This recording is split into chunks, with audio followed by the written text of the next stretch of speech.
मुंबईतली मराठी भाषा. माझं आजवरचं संपूर्ण आयुष्य मुंबईतच गेलंय. मुंबईत सर्वच आधुनिक सुखसोयी त्या त्या काळातल्या सुरुवातीपासूनच उपलब्ध असल्याने मुंबईत जन्मलेल्या आणि वाढलेल्या कोणत्याही मुंबईकराला मुंबई सोडून इतर प्रांतात जायची पाळी फारशी कधी येत नाही. त्यामुळे मुंबईबाहेरचं जग आणि तिथे राहणाऱ्या माणसांचं जगणं, त्यांचं सांस्कृतिक, सामाजिक व भाषा विश्व त्याला फारसं अनुभवायला मिळत नाही. इतर मुंबईकरांचं माहीत नाही, पण मला मात्र ही उणीव सातत्याने जाणवत राहते. मला विविध प्रांतातल्या भाषा आणि बोलींचं लहानपणापासून आकर्षण आहे.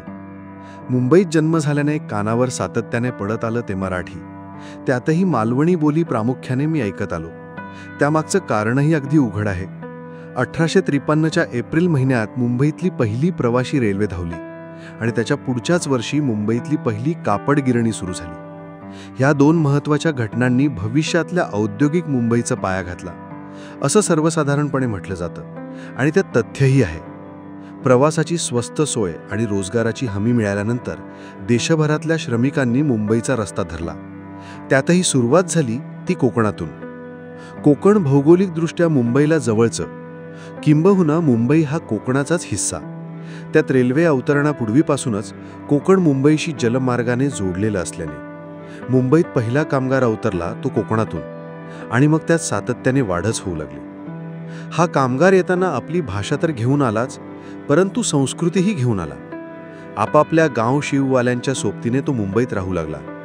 त्यातून मालवणी, रत्नागिरीकर, चिपळूणकडचे बाले आणि नंतर आलेले घाटावरचे घाटी अशा मराठी मातीतल्याच परंतु विविध ठिकाणच्या लोकांच्या वस्त्या मुंबईत, त्यातही गिरण्या कामात होऊ लागल्या. माझं मूळ मालवणी मुलखातलं आणि मुंबईतलं अजोळ लालबागातलं असल्याने माझ्या आजूबाजूला मालवणी बोलणारीच माणसं जास्त करून होती आणि परिणामी लहानपणापासूनच ती बोली कानावर पडू लागली व मला आपोआप बोलता येऊ लागली. तेव्हा मला मालवणीच ही मुंबईची भाषा आहे असं वाटायचं. म्हणजे हा पगडा एवढा होता की एखादा घाटी स्वरात बोलू लागला की तो कुणीतरी वेगळा आहे असं वाटायचं. पुढे थोडा मोठा झाल्यावर हिंदीची ओळख झाली. याचं श्रेय अर्थातच हिंदी सिनेमांचं. तरीही तोवर मुंबईतली सर्वसामान्य संपर्काची भाषा विविध बोलींतील परंतु मराठीच होती. येता जाता रस्त्यात, दुकानांतून, रेल्वे बसमधून प्रवास करताना मराठी कानावर पडणं अगदी सहजच होतं. अगदी गुजराती दुकानदार, फेरीवाले भैयाही मराठीतून बोलत असत. मराठीतून बोललेलं त्यांना व्यवस्थित समजतही असे. मुंबईतल्या व्यवहाराची भाषा मराठीच होती. अगदी पारशी, गुजराती, गिरणी मालक आणि गिरण्यांमध्ये काम करणारे इतर भाषिक अधिकारीही मोडकं तोडकं का होईना घाटी भाषा बोलत असत. म्हणजे मराठीसाठी घाटी असंच बोललं जायचं तेव्हा. ही परिस्थिती गतशतकातल्या 90व्या दशकापर्यंत कायम होती. 90च्या दशकात मुंबईतल्या कापड गिरण्या बंद पडल्या आणि मुंबईचा मराठी तोंडवळा हळूहळू बदलू लागला.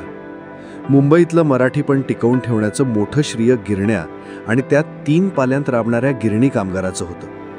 तोच विस्थापित होऊ लागला आणि मुंबईतलं मराठीपण हरवू लागलं. गिरण्यांच्या जागी रोजगाराची नवनवीन साधनं उपलब्ध होऊ लागली आणि मुंबईत देशातील विविध भागातून रोजगाराच्या शोधात येणाऱ्यांची संख्या वाढू लागली. प्रवासाच्या अधिक चांगल्या सोयी, कोणत्याही राबत्या हाताला काम मिळण्याची खात्री, तंत्रज्ञानात वेगाने झालेली प्रगती यात मराठी माणूस स्वतःला बसवू न शकल्याने तो हळूहळू मुंबईच्या बाहेर फेकला जाऊ लागला. त्याच वेळेस मुंबईतल्या जागांचे भाव अस्मान छेदून जाऊ लागले. मुंबईतल्या लहान जागांना सोन्याचा भाव मिळू लागला आणि खोलीच्या एका खानात आपल्या मोठ्या कुटुंबासहित राहणारा मुंबईकर मुंबईच्या बाहेर भाईंदर, विरार आणि ठाण्याच्या पलीकडच्या डोंबिवली कल्याणच्या प्रशस्त ब्लॉकमध्ये स्थलांतरित होऊ लागला. त्याच्या मुंबईतल्या एक खणी खोलीचा ताबा गुजराती मारवाडी धंदेवाल्यांनी सहजपणे घेतला. मुंबई कॉस्मोपॉलिटन होऊ लागली आणि मुंबईतली आणि मुंबईची संपर्क भाषा हिंदी होऊ लागली किंवा झाली. एव्हाना मुंबईत गुजराती व्यापाऱ्यांसोबतच मारवाडी समाजाचा शिरकाव झाला होता. मुंबईत पूर्वीपासूनच असलेले उत्तरेतले भय्ये, गुजराती आणि काही मारवाडी व्यापाऱ्यांची दुसरी तिसरी पिढी व्यापारात उतरली होती. गिरण्यांच्या धुरांड्यांची जागा राक्षसी किमतींचे टॉलजंग टावर्स घेऊ लागले होते. यात फ्लॅट्स खरेदी करणारे बहुतेक सर्व परभ्रांतीय धनाढ्य होते. त्यांना मुंबईशी आणि इथल्या मराठीशी फारसं काही देणं घेणं नव्हतं. पूर्वीसारखी मराठी गिराहिकाही राहिली नव्हती. मुंबईतले शिल्लक मराठी जणांची परिस्थितीही काही फार वेगळी राहिली नव्हती. त्यांचीही कॉन्व्हेंट शिक्षित पिढी तरुण झाली होती. त्यांचं शिक्षण इंग्रजी माध्यमातून झाल्याने त्यांना मराठीचं प्रेम होतं, पण त्या भाषेचा फारसा काही गंध नव्हता. त्यांची इंग्रजी ही मार्क मिळवण्यापुरतीच मर्यादित होते. त्यामुळे विक्रेते आणि ग्राहक दोघेही हिंदीचा आधार घेऊ लागले होते. गुजराती भाषिकांची संख्याही मुंबईत वाढल्यामुळे गुजराती ही कानावर पडू लागली होती. गुजराती ही व्यापाराची भाषा. मी काही काळ बँकेत नोकरी केली होती. बँकेचे बहुतांश कस्टमर गुजराती असत, पण बँकेचा कारभार आणि धोरणही 100% मराठी भाषेत होतं. गुजराती ग्राहक आमच्याशी मराठी परंतु गुज्जू टोनमध्ये बोलत. ते गुर्जरी मराठी ऐकायलाही वाटे छान. ते आपसात मात्र गुजराती भाषेत बोलत. त्यांचं बोलणं कानावर पडत असे. अंधेरीचा माझा शेजारही बराचसा गुजराती भाषक होता. त्यांचं बोलणं कम भांडण सातत्याने कानावर पडत असल्यामुळे मला सवयीने गुजराती समजूही लागलं होतं. गुजराती शेजारी आमच्याशी संपर्क साधताना मात्र आवर्जून मराठीतून बोलत असत. पण पुढे पुढे त्यांनी आणि आम्ही हिंदीचा आधार घेऊ लागलो. मुंबईतल्या बऱ्याच मराठी माणसांना उत्तम गुजराती बोलता येते. असं असलं तरी सर्वसामान्यपणे मुंबईतली संपर्क भाषा हिंदी झाली होती. मुंबईतली मराठी भाषा अंतर्प्रवाहाप्रमाणे टिकून राहिली. ती प्रामुख्याने सरकारी कार्यालयांतून, BSTच्या बसमधून आणि पोलीस खात्यातून. सरकारी मराठी म्हणजे उत्तम मराठी येणाऱ्या माणसाच्याही काळजात धडकी भरण्याचा प्रकार. ते नसती, कार्यात्मक प्राधिकार, ज्ञापन आणि असे अनेक विचित्र शब्द कानावर पडले की नको ते मराठी, त्यापेक्षा इंग्रजीच बरं अशी परिस्थिती होते. पण ही झाली सरकारी कागदावरची भाषा. सरकारी कार्यालयातील बोली मात्र सामान्य मराठीच होती. अजूनही आहे. सरकारी कर्मचारी अधिकारी बोली भाषेतली मराठीच बोलतात. BSTच्या बसमध्ये अजूनही मराठीचंच राज्य आहे. पोलीस खात्याशी सामान्य माणसांचा फारसा संबंध येत नाही आणि येऊही नाही. तिथे खल सज्जन समक्षणे आणि दुर्जन निग्रहणाय हा प्रकार असतो. परंतु खाकीची बोली मात्र अस्सल गावरान मराठीत सिवांसहित आहे. पोलिसांबद्दल बोलायचं तर मुंबईत राहणाऱ्या आणि कोणतीही भाषा बोलणाऱ्या सामान्य माणसाचा संबंध येतो तो वाहतूक पोलिसाशी. वाहतूक पोलीस तर मराठीत बोलतोच आणि समोरच्यालाही मराठीच बोलायला लावतो. कधी संधी मिळाली तर वाहतूक पोलीस आणि वाहन चालक यांच्यातला रस्त्यावरचा संवाद जरूर ऐकावा. अगदी ऐकण्यासारखाच असतो. रिक्षा टॅक्सी चालक बहुसंख्य हिंदी भाषक आहेत. त्यांना मराठी समजते. काही जण बोलायचा प्रयत्नही करतात. मात्र मराठी पॅसेंजर रिक्षा टॅक्सीवाल्यांशी बोलताना उगाच पत्त्याचा घोळ होऊन आपण भलत्याच मार्गाला जाऊ नये म्हणून त्याच्याशी हिंदीतच बोलणं पसंत करतात. वरील व्यवस्था वगळता मुंबईचं वैशिष्ट्य म्हणजे लोकल ट्रेन. ही धावती बोलती लहानशी मुंबईच आहे.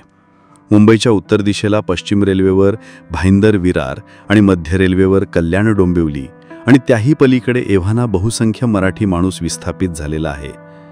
या मुंबईकरांच्या निवासाचं ठिकाण तिकडे असलं तरी त्याला नोकरी व्यवसायानिमित्त अजूनही यावं लागतं ते प्रामुख्याने मुंबईतच. सकाळी दक्षिणी दिशेला ऑफिसात जाण्यासाठी आणि संध्याकाळी उत्तरेतल्या घराकडे परतण्यासाठी त्याचा प्रवासाचं मुख्य साधन म्हणजे लोकल. मुंबईची ही लोकल गाडी मुंबईची नाडी आहे. ती मुंबई म्हणजे मुंबईकरांच्या प्रकृतीचा अचूक अंदाज देते. मुंबई ओळखायची असेल तर ह्या लोकल गाडीतल्या फ्लोटिंग पॉप्युलेशनचा कानोसा घ्यावा. ह्या लोकलमधले आपापसातले वाद, संवाद आणि मोबाईलवरचं संभाषण ऐकताना जगात काय घडतंय आणि त्यातून काय निष्पन्न होणार हे अगदी लाईव्ह समजतं. ह्या लोकल ट्रेनमध्ये मुंबईत मराठी भाषा शिल्लक आहे की नाही आणि कितपत आहे याचा अंदाज बरोबर मिळतो. माझं निरीक्षण आहे की लोकल ट्रेनमध्ये अजूनही 10 मधल्या 6 जणांच्या तोंडून मराठीच्या विविध बोली ऐकू येतात. लोकलमधला सहप्रवासाशी होणारा संवाद आणि किंवा वाद सुरू होताना हिंदीतच होतो. पण बऱ्याचदा होतं काय की समोरचाही मराठी आहे ह्याचा काही वेळातच अंदाज येऊन तो वाद संवाद पुढे मराठीत सुरू होतो. मला तर हे प्रवासात अनेकदा जाणवलेलं आहे. हा प्रवासी मराठी माणूस मुंबईतील आपापल्या कार्यालयातूनही मराठीत बोलताना मला अनेकदा आढळलेला आहे. आपण मराठीतून संवाद साधण्याचा प्रयत्न केल्यास आपल्याला मिळणारा प्रतिसादही मराठीतच असतो हे देखील अनुभवायला येत असतं. मला तरी हे आश्वासक वाटतं. मुंबईत कायमचा राहणाऱ्या मराठी माणसाचा टक्का घटला असला तरी सकाळी साधारण 10 ते संध्याकाळी 7-8 वाजेपर्यंत मुंबईतला मराठी भाषेचा वावर बऱ्यापैकी असतो.